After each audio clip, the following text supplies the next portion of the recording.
हरियाणा के साथ दिल्ली की सरकार सौतेला व्यवहार कर रही है। तो रखेंगे इस आंदोलन अग्निवीर को लेके, बड़ा आंदोलन राजस्थान से वापस छेड़ेंगे। इसमें हरियाणा को साथ लेके, पंजाब, यूपी और दिल्ली को साथ लेके। राष्ट्रीय लोकतांत्रिक पार्टी के सांसद हनुमान बेनीवाल ने एक बड़ा ऐलान किया है। हनुमान बेनीवाल ने दिल्ली घेरने की बात छेड़ दी है। हनुमान बेनीवाल भिवानी पहुंचे थे, जहां उन्होंने केंद्र और हरियाणा सरकार पर तगड़ा हमला किया है। किसान और जवान के मुद्दे पर हनुमान बेनीवाल ने केंद्र सरकार को घेरा। उन्होंने कहा कि केंद्र सरकार किसान विरोधी है। साथ ही उन्होंने सेना में रेजिमेंट खत्म करने का आरोप लगाया। हनुमान बेनीवाल ने अपने बयान में कहा कि संसद में नए सत्र में हम अग्निवीर योजना बंद करवाने की आवाज उठाएंगे और इस योजना को बंद करवाने के लिए हम हरियाणा, राजस्थान, पंजाब और यूपी के युवाओं के साथ दिल्ली का घेराव करेंगे। और इतिहास को भी पढ़ेंगे तो हरियाणा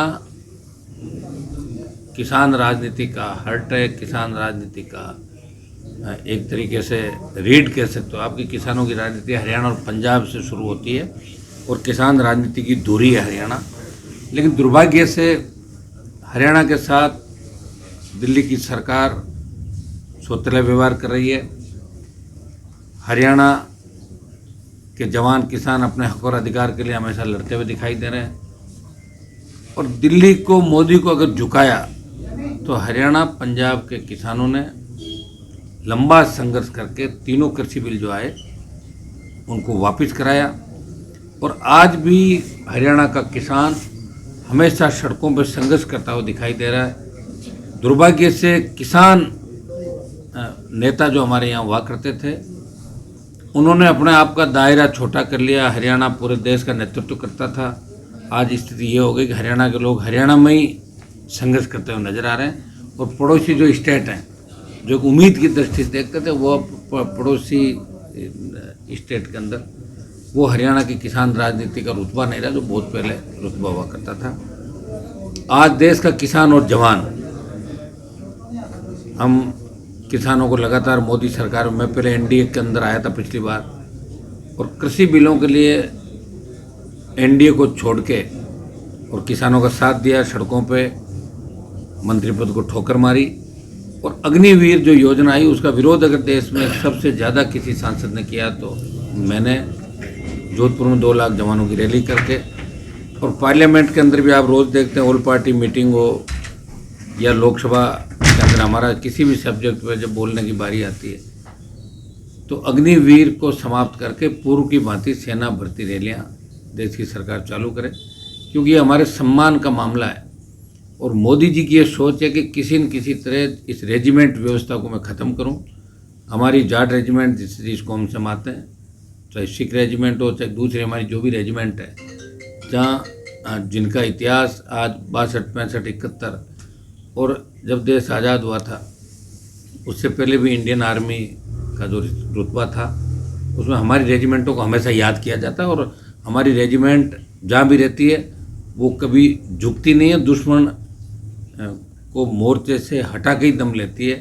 शहादत के अंदर हम सबसे ज़्यादा आगे। और इस बात को देखते हुए किसान आंदोलन में अपनी जो हार हुई दिल्ली सरकार की, मोदी सरकार की, उससे बदला लेने के लिए इन्होंने अग्निवीर योजना को लेकर आई। क्योंकि सबसे ज़्यादा देश में जो शहादत दे रहे हैं वो हरियाणा, पंजाब, राजस्थान और वेस्टर्न यूपी और दिल्ली के किसान के बच्चे।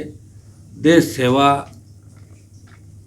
का जो जज्बा इनके अंदर है, इतिहास उठा के देखेंगे तो हमेशा बॉर्डर पे जब भी शहादत हुई, कारगिल के अंदर हमने देखा ही जो लड़ाई, उसमें भी पहली शहादत जो दी थी वो हमारे राजस्थान और हरियाणा के किसान के बेटों ने दी।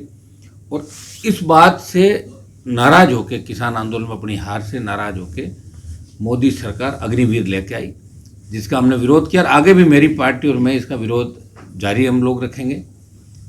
अब जब पार्लियामेंट का नया सेशन आएगा उसमें फिर से हम इस बात की कोशिश करेंगे कि अग्निवीर समाप्त करें, पूर्व की भांति सेना भर्ती रैलियाँ चालू करें।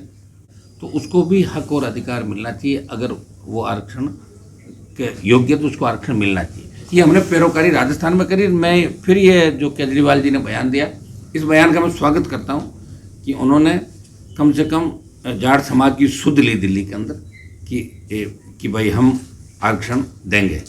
परम आरक्षण दिलाएंगे। बहुत बड़ी बात है। बीजेपी के लोगों को तो कहने का अभी करते घोषणा, कौन मना कर रहा? मोदी जी का तो सारा शासन है देश के अंदर, कौन मना कर रहा मोदी जी को? कितने आरक्षण आंदोलन चल रहे देश के अंदर, बताओ। पटेल मराठा से लेकर कितने आंदोलन चले, बीजेपी के राज में आंदोलन चले। चाहे गुजरों में गोलियां चली तो राजस्थान में वसुंधरा का राज था, और हरियाणा में जाट समाज के बच्चों को जब गोलियों से भूना तो बीजेपी की सरकार थी। तो भारतीय जनता पार्टी के लोगों को मुंह से बात अच्छी नहीं लगती कि वो किसी समाज को आरक्षण दे सकते हैं, वो नहीं दे सकते आरक्षण, उनकी भावना ऐसी है ही नहीं। तभी तो किसानों को 800 की शहादत देके और 3 कृषि बिल वापस कराने पड़े, और अग्निवीर के लिए किस तरह किसान के बच्चे दर दर की ठोकरें खा रहे हैं। और हरियाणा सरकार पिछले 10 साल से जिस तरीके से हरियाणा में, चाहे पहले खट्टर सरकार चली, अभी सरकार चल रही है, हमें पता कि ये टारगेट करके किस तरह किसानों को कमज़ोर करने का प्रयास ही भारतीय जनता पार्टी की सरकार हरियाणा के अंदर कर रही है। क्योंकि किसान अलग अलग बंटा हुआ है, अलग अलग दलों में बंटा। भारतीय जनता पार्टी के इतने वोट नहीं आए हरियाणा चुनाव में, लेकिन चूंकि वोट बंट गया था, इसलिए सरकार भारतीय जनता पार्टी की बन गई। और भारतीय जनता पार्टी की नीति रीति में किसान शब्द की कोई अहमियत नहीं है। ये किसान से अलग अपने आप को समझते हैं, और किसान राजनीति के नाम से कुछ ऐसे चेहरे लाके बीजेपी के लोग खड़े करते हैं जिनको किसान के बारे में केखे के गड़ा नहीं पता, उनको ही आगे रखते हैं हर जाति से कि ये किसान का बेटा है और ये जानता है, चाहे वो कभी खेत ही नहीं गया। ये लोग आपको देश के अंदर मिलेंगे। बहुत बड़ा दुर्भाग्य है। और मेरे समाज से कोई कैबिनेट मंत्री नहीं है, 52 से लेकर आज तक हमेशा दबदबा जिस कौम करा देश के अंदर, उसका एक भी कैबिनेट मंत्री नहीं बना के संदेश दे दिया कि हम आपको कुछ भी नहीं समझते देश के अंदर।